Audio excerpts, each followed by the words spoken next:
Subscribe Gujarati story Nagpancham પૌરાણિક વાર્તા। પ્રાચીન સમયમાં એક ગામમાં ગરીબ ખેડૂત પોતાની પત્ની સાથે રહેતો હતો। તેઓ મહેનતુ હતા, પણ ખેતીમાં પાણીની કમી હોવાથી પાક સારું આવતું નહોતું। એક વર્ષ ભારે દુષ્કાળ પડ્યો।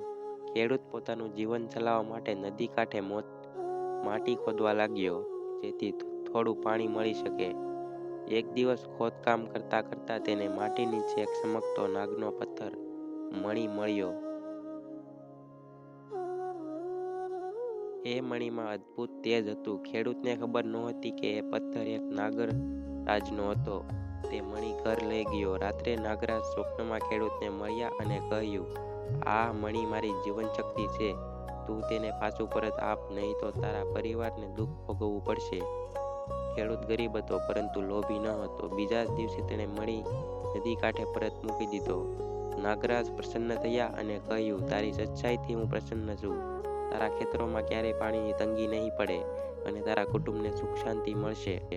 ત્યારથી ગામમાં પ્રથા શરૂ થઈ કે શ્રાવણ માસની નાગપાંચમના દિવસે નાગદેવતાની પૂજા કરવામાં આવે, તેમને દૂધ અર્પણ કરવામાં આવે અને તેમના આશીર્વાદ માંગવામાં આવે, જેથી જીવનમાં ક્યારેય મુશ્કેલી ન આવે। આ કારણથી આજ સુધી નાગપાંચમના દિવસે લોકો નાગદેવની પૂજા કરે છે, કથા સાંભળે છે અને સર્પોને અન્ન દૂધ અર્પણ કરે છે। સાર: ખેડૂતે નાગરાજનો મણી લોભ વિના પરત આપ્યો, જેના બદલામાં નાગરાજે તેને પાણી અને સુખ શાંતિનો આશીર્વાદ આપ્યો।